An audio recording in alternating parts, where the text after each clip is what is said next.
गणाध्यक्षाय नमः गुरु ब्रह्मा गुरु विष्णु गुरुदेवो महेश्वरः गुरु साक्षात् परब्रह्म तस्मै श्री गुरवे नमः वक्रतुण्ड महाकायं सूर्यकोटि समप्रभं निर्विघ्नं कुरु मे देवा सर्वकार्येषु सर्वदा ज्ञानानन्दमयं देवं निर्मलं स्फटिकाकृतिम् आधारं सर्वविद्यानां శ్రీ హయగ్రీవం ఉపాస్మహే. సరే, చాలామంది మనందరికీ ఒక డౌట్ ఉంది. నవగ్రహాలు మనం చెప్పుకున్నాం. ఇది మనం ఉగాది రోజున మనం ఏం చేసాం, పంచాంగ శ్రవణం చేసాం కదా.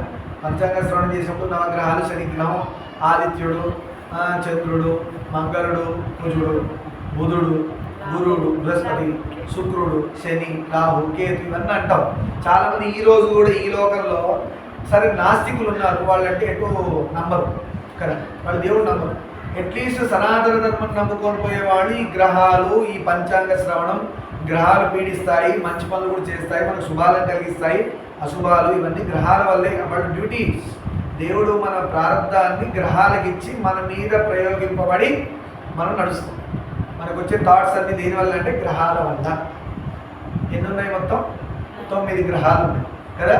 ఆదిత్యుడు, చంద్రుడు, కుజుడు, బుధుడు, బృహస్పతి, తర్వాత శుక్రుడు, శని, రాహు, కేతు. రాహు కేతులు ఎక్కడి నుంచి వచ్చాయంటే మనం ప్లానటరీ మోడల్లో సైన్స్ అంతా నాన్సెన్స్ పక్కన పెట్టేస్తే those are virtual bodies. Rahu Ketu అవి సూర్యుడిని చంద్రుడిని పట్టుకొని దానివల్ల ఇన్ఫ్లుయెన్స్ మన మీద ఉంటుంది. అర్థమైందా? సో అలా 9 నోడ్ అండ్ యాంటీ నోడ్ అంటారు కదా, అలా nodes of the sun and the moon, Rahu Ketu.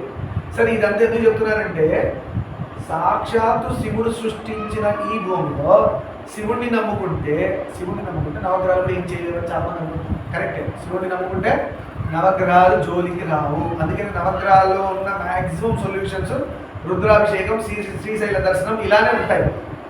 దీనికి సంబంధించి వచ్చిన కదా గురుగారు చెప్పారు రీసెంట్గా. ఆ గురుగారికి పాదాభివందనం చేసుకుంటూ ఆ స్టోరీ మళ్ళీ చెప్తూ ఉన్నాం.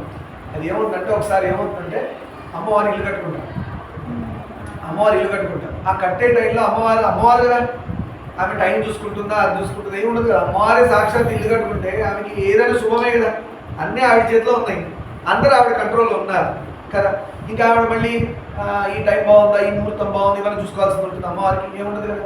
ఆమె తెలియక శని హోరలో ఉన్నప్పుడు ఇల్లు కట్టుకున్నారు. శని హోరలో ఇల్లు కట్టుకున్నారు. సరే, వెంబడే శివుని పిలిచింది, దీన్ని గృహప్రవేశం చేద్దాం, దీనికి గృహప్రవేశం చేసుకున్నారు. అదే శివుని అడగగానే సరే ఓ పూజాని పిలవాలిగా, ఓ పూజాని పిలిచారు గృహప్రవేశం చేయడానికి. ముహూర్తం చూసుకోవాలి, పెట్టాలి, చేయాలి కదా, గృహప్రవేశం చేసుకోవాలి. పిలిస్తే ఆ పూజారి ఏంటంటే బ్రహ్మదేవుడు ఎవరు వచ్చారు. వచ్చి చూసి, అమ్మ మీరు శని హోరలో చేశారు, ఇల్లు నిలబడదు అని చెప్పారు. శని హోర ఉన్నప్పుడు మీరు ఈ ఇల్లు ప్రారంభం చేశారు, ఇటుక పెట్టారు కట్టడానికి, ఈ ఇల్లు నిలబడదమ్మా, కూలిపోతుంది అన్నాడు. చెప్పండి అమ్మవారు. అదేంటో శని హోర ఏంటి? ఆఫ్టర్ ఆల్ మన అసిస్టెంట్ మనం చెప్పినట్టు నడిచే శనిదేవుడు, శని దేవుడు కాదు, శని గ్రహమే అనాలి, శనిశ్చరుడు అనాలి. శనీశ్వరుడిని తెలియక శనీశ్వరుడు అంటున్నారు. అది కూడా రాంగే. ఆయనకి ఈశ్వర తత్వ దేవుడు కాలేదు. మనం బాగా పుణ్యాలు చేసుకుంటే మనం కూడా ఏదో గ్రహాల తయారవచ్చు. మునుముడు లోకాలు, మునుముడు కథల్లో తెలుస్తుంది ఎవరో ఎలా తయారవుతున్నారు. సరే, అయితే శనీశ్వరుడు ఎందుకు? శనీశ్వరుడు అంటే మెల్లమెల్లగా నడిచేవాడు అని అర్థం. శని ఒక్క గ్రహమే మెల్లగా నడుస్తుంది. ఒక్కొక్క రాశిలో 2.5 సంవత్సరాలు ఉంటుంది, మెల్లగా నడుస్తుంది. అలా 7.5 3 2.5 into 3 7.5 వస్తుంది. అలా ఏళ్ళనాటి శని తయారవుతుంది. మెల్లగా వెళ్తాడు కాబట్టి పీడించే టైం ఎక్కువ ఉంటుంది. అయితే శని ఎలా ఉంటుందంటే 7.5 సంవత్సరాలు 2.5 సంవత్సరాలు స్టార్ట్అప్ కొంచెం టఫ్గా ఉండి, మధ్యలో 2.5 కొంచెం ఉప్పులా ఉండి, ఇంకో 2.5 ఇచ్చుకుంటూ వెళ్ళిపోతాడు. ఏవైతే తీసుకున్నాడో లాక్కున్నాడో అవి ఇస్తూ వెళ్ళిపోతాడు. ఆయన దగ్గర ఉన్న గ్రేట్నెస్ ఏంటంటే ఏది తీసుకున్నాడో అంతకంటే ఎక్కువ ఇస్తాడు. మెయిన్గా శనీశ్వరుడికి దండం కాళ్ళ మీద పడి ఎందుకు పెట్టాలంటే ఆయన దేవుడికి దగ్గర చేస్తాడు. ఏ గ్రహం ఆ పని చేయదు. ఉన్న గ్రహాల్లోకి వెళ్ళా గొప్పనైనది శనీశ్వరుడిని ఎందుకన్నారంటే ఆయన చాలా డిసిప్లిన్డ్ గ్రహం అన్నమాట. ఏం ఎక్స్క్యూజెస్ పెట్టు, ధర్మాన్ని ముక్కుసూటిగా ఫాలో అయిపోతాడు. వీడి బాధ పెట్టాలి అంటే వీడు నా అమ్మనో కూతురో తమ్ముడో పార్షాలిటీ ఆయన ఉండవంట. వాడిని ఈ టైంలో పట్టుకొని సాధించాలని సాధించి తీరుతాడు. ఆయనకి ఎక్స్క్యూజెస్ ఉండవు. ముక్కుసూటిగా ధర్మంగా వెళ్ళే గ్రహం అంటే శని గ్రహం. అయితే ఆయన ఆ శని టైంలో గ్రేట్నెస్ దేవుడికి దగ్గర చేసి వెళ్తాడు. ఇంక జీవితంలో వాడి దేవుడు వదలడు. అంతకంటే ఇంకేం కావాలి మనకి.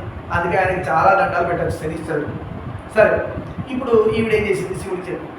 శివుడికి చెప్పి ఏమైనా మీరు వెళ్ళి ఆ శనికి చెప్పండి, ఈ రూల్ కొంచెం మార్చమనండి. మనం ఆయనకి తల్లిదండ్రి లాంటి వాళ్ళు, శనీశ్వరుడికి మనం తల్లిదండ్రి లాంటి వాళ్ళు. మనం పెట్టిన రూల్స్ ఆయన ఫాలో అవుతూ మన ఇల్లే పడేస్తాడు ఎట్లా అని శని హోరలో ఎవరి ఇల్లు కట్టినా పడిపోవాలని రూల్. ఇది ఫ్రేమ్ చేశాడు శని. దేవుడు ఫ్రేమ్ చేసి శనికి ఇచ్చాడు, శని అది ఇంప్లిమెంట్ చేసుకుంటూ వెళ్ళిపోతున్నాడు. ఎవడు శని ఎవరు ఇల్లు కట్టినా వాడు పడిపోవాల్సింది.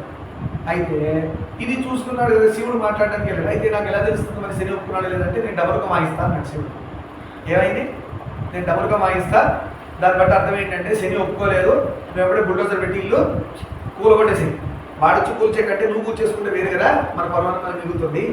వింటే నేను వచ్చి నీకు చెప్తాను, వినకపోతే అక్కడి నుంచి డబుల్గా వాయించేస్తాను, నువ్వు ఎప్పుడే బుల్డోజర్ రెడీగా పెట్టుకోవాలి, డబుల్గా సౌండ్ అయిన వాళ్ళని నువ్వు కూల్చేసి అని చెప్పాడు అమ్మవారిని శివుడు. సో వీళ్ళు అండర్స్టాండ్, పరువు పోతుంది కదా నలుగురిలో. శని వచ్చి కూర్చేసాడు శివుడు ఇల్లు అని రాకూడదు. సరే శివుడు మాట్లాడడానికి పోయాడు. శని చంద్రుడిపై నాయన ఇలా మీ అమ్మ ఇల్లు కట్టుకున్నారు, పోయి నీ హోరలో కట్టుకుంటే ఆ రూల్ ఏదో కొంచెం మార్చి దేవతలకు ఒక రూల్ పెట్టు, మనుషులకు ఒక రూల్ పెట్టు, ఇలా కొంచెం ఏమైనా అమెండ్మెంట్స్ అంటే చెయ్యి, అందరికి సమానమైన రూల్ కుదరదు కదా అంటే, సరే సరే స్వామి మీరే వచ్చి చెప్పాలా, నాకు అక్కడి నుంచి ఒక పిక్ వేస్తే నేను వచ్చి అక్కడే మీ ముందు రూల్ మార్చేస్తాను కదా, మీరు ఒక ఫోన్ లేదంటే ఒక వాట్సాప్లో మెసేజ్ చేసినా నేను అక్కడికి వస్తాను, వచ్చి ఆ రూల్ మీ ముందే మార్చేసేవాడిని కదా అని చెప్పి అన్నాడంట. సరే శివుడు ఒప్పుకున్నాడు కదా, సంతోషం. సరే నా మాట స్వామి మీ మాట నేను విన్నాగా నా మాట మీరు నాకు ఒక కోరిక ఉంది అని అడిగాడు శని. ఎవరిని? శివుడిని అడిగాడు. సరే ఏంటి ఆ కోరిక అంటే, మీరు తాండవం చేస్తే అందులో చూసి స్వామి మీరు ఒక్కసారి తాండవం చేస్తారా అని అడిగాడు. అనగానే ఏం చేశాడు శివుడు, అయ్యో దీనికి ఏముందా హ్యాపీగా తాండవం చేస్తాడు. శివుడు ఏం చేశాడు, ఎగిరి గంతేసి తాండవం చేయాడు. తాండవం చేసేప్పుడు ఏం చేస్తాడు, మధ్యలో డబుల్గా వాయిస్తాడు. శివుడు ఏం చేశాడు, డబుల్గా వాయించాడు తాండవంలో. ఈ సౌండ్ విని అమ్మవారు ఏం చేశారు, అక్కడ కూల్చేశారు, అయిపోయింది. శివుడు కూడా చాలా సంతోషించాడు, శని కూడా చాలా సంతోషించాడు. శివుడికి ఇవన్నీ తెలియదని కాదు, శివుడికి తెలుసు. అమ్మవారి డైరెక్ట్ చెప్తే ఏంటండి నేను చేసి ఇంట్లో ఇలా ఎట్లా ఉంటుంది, నేను చెప్పిన మాట ఒకటి వినరు, నేను ఒకటి చెప్పి మీరు చేశారు అని వైలెన్ స్టార్ట్ అవుతుంది కదా. నీకు ఎక్స్పీరియన్స్ లేదు, నాకు ఎక్స్పీరియన్స్ ఉంది అంటే అందరికి నేనే కాదు ప్రతి ఒక్క మ్యారీడ్ గృహస్థుడికి ఆ ఎక్స్పీరియన్స్ ఉంటుంది. ఇంట్లో వైలెన్ వాయిస్తాను చాలాసేపు, కొన్ని సంవత్సరాలు నడుస్తుంది అని నేను చెప్పిన పని చేయలేదు అని. శివుడు ఏం చేశాడు తెలివిగా, ఏదో ఇట్లా చెప్పే కంటే ప్రాక్టికల్గా వస్తే ఇంకా బాగా బాగుంటుందా అని వెళ్ళాడు. అయిపోయింది. శివుడు ఇంటికి వచ్చాడు. అదేంటమ్మా ఇంటికి కూర్చేసాము, ఎందుకు కూర్చేసావు ఇలా అంటే, అదేనండి మీరు డబుల్గా వాయిస్తే ఇల్లు కూర్చోమన్నారు కదా నేను కూర్చేశాను. లేదు శని నేను ఒప్పించాను, అయితే నన్ను తాండవం చేయమన్నారు, తాండవం చేసాడు, నేను డబుల్గా మోయించాను, నా దగ్గర కూర్చేశాడు అంటే. దీన్ని బట్టి ఏమర్థమైంది, శివుడు తర్వాత అమ్మవారు చెప్తాడు, శని చాలా క్లియర్గా రూల్ పట్టుకొని పోతాడు, ధర్మాన్ని పట్టుకొని. దానిలో నువ్వు నేనేంటి, ధర్మంలో అందరూ ఇవ్వడాల్సిందే, దాని అమ్మవారి ఎక్సెప్షన్ లేదు, అయ్యవారి ఎక్సెప్షన్ లేదు, ఎవ్వరికి ఎక్సెప్షన్ లేదు. ధర్మం అది రూల్ క్రియేట్ చేశాడు, శని ఆ ధర్మం ఫాలో అయినాడు. మనం ఎలా దాన్ని ఆపగలిగి, నిజంగా అమ్మవారు తప్పమని చెప్పరు, మనలాంటి వాళ్ళ కోసం అలా నాటకాలు అంటారు. ఆ అమ్మవారి కదా రూల్ క్రియేట్ చేసిన అమ్మవారిని బ్రేక్ చేయమంటారు. కానీ ఇలా ఎందుకు స్టోరీస్ గురువు చెప్తారంటే, సాక్షాత్ పరమేశ్వరుడికి అమ్మవారికి శని హోరలో ఇల్లు తప్పలేదు, తీయాల్సి వచ్చింది అంటే నవగ్రహాలకు మనం రెస్పెక్ట్ ఇచ్చి ఫాలో అవ్వాల్సిందే. They are also a rule book of dharma. నిర్మమాటి కదా పంచాంగ శ్రవణం వేసిన చోటు నిలిపేసుకోవడం కాదు. మనం చేసిన పూర్వజన్మలో పాపాలు పుణ్యాలే ఈ నవగ్రహాలు మన మీద కర్ర పట్టుకొని రుద్దుతున్నాయి. పుణ్యం కానీ పాపం కానీ, సుఖాలు కానీ కష్టాలు అని గుర్తుపెట్టుకోవడం కోసం శివపార్వతులను అడ్డుపెట్టి కథ చెప్పారు గురువు. నిజంగా ఇలా జరిగిందని కాదు, ఇది క్రియేటెడ్ బై గురూజీ. ధర్మం కోసం అలా చేస్తుంటారు గురువు అని గుర్తుపెట్టుకుంటూ, గ్రహాలు ఇంపార్టెంటే, శివుడు ఇంపార్టెంటే, ఎందుకంటే ఎవరి డ్యూటీస్ వాళ్ళకి ఇంపార్టెంటే, అందరికీ రెస్పెక్ట్ ఇవ్వాలి. ఎందుకు ఇలా చెప్తానంటే, గ్రామ దేవతను పట్టించుకోకుండా వెళ్ళిపోతున్నారు ఊళ్ళకి. ఆ గ్రామ దేవత మా ఇంటి దగ్గర టర్నింగ్లో ఉంది. మేము ప్రయాణం వెళ్ళేటప్పుడు ఇక్కడ వచ్చి గురువు గారికి దండం పెట్టుకొని, వినాయకుడు దండం పెట్టుకొని, వెంకటేశ్వర స్వామి దండం పెట్టుకొని, మా గ్రామ దేవతను తలుచుకొని, ఇలా నాకు ఇష్టమైన శివుడిని తలుచుకొని, అమ్మని తలుచుకొని అప్పుడు ప్రయాణాలు బయలుదేరుతున్నాం. ఈ రోజు మాకు ఇటువంటి ఇబ్బంది కలగకుండా, మాతో పాటు వచ్చిన వాళ్ళకి ఇబ్బంది కలగకుండా చాలా సుఖంగా వెళ్ళిస్తున్నాం, చాలా బెస్ట్గా వెళ్ళిస్తున్నాం. దర్శనాలు కూడా మేము ఒకలా కనుకుంటే ఇంకా బాగా వెళ్తున్నాయి. ఇలా మీరు కూడా ఇంప్లిమెంట్ చేయాలి, ఎందుకంటే ప్రాక్టికల్గా మేము చేసి సక్సెస్ అయ్యాం కాబట్టి మీరు అలా చేస్తారని చెప్తాం. బొట్టు పెట్టుకున్నది చిన్న పెట్టుకున్నది దీన్ని కూడా పక్కన పడేయకండి. బొట్టు పెద్ద పెట్టుకుంటే వాళ్ళ పక్కన పడేసారు, చిన్న పెట్టుకుంటున్నారు, మీ ఇష్టం, పోస్ట్ చేయలేదు. కొన్ని నాలెడ్జ్ తోని విజ్డమ్గా మార్చేసుకుంటే మంచిది. లేదు ముట్టికాయ పడ్డాక విజ్డమ్గా మారగా నేర్చుకుంటా అంటే మీ ఇష్టం, ఎవరినే వాడి ఇష్టమే కదా. నాకు అలా నాలెడ్జ్లోంచి నేను విజ్డమ్గా మార్చుకోలేదు కాబట్టి ముట్టికాయలు పడ్డాయి కాబట్టి, ఇప్పుడు చచ్చినట్టు గురువుగారు నా ఆల్రెడీ విజ్డమ్ ఉంది కాబట్టి ఆ మాటని నేను డైరెక్ట్గా నాలెడ్జ్గా తీసుకోకుండా విజ్డమ్గా తీసుకొని ఫాలో అయిపోతాను. మళ్ళీ ఇంకో ముట్టికాయ పడలేదు.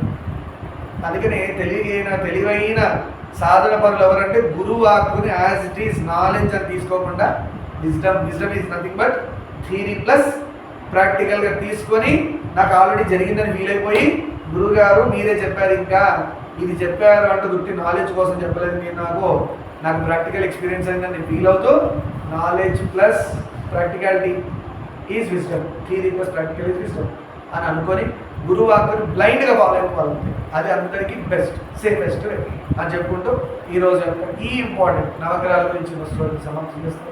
సర్వం శివమామేశ్వర పాదాలు లోకాన్ సంస్థానం శుభ్రం శాంతి.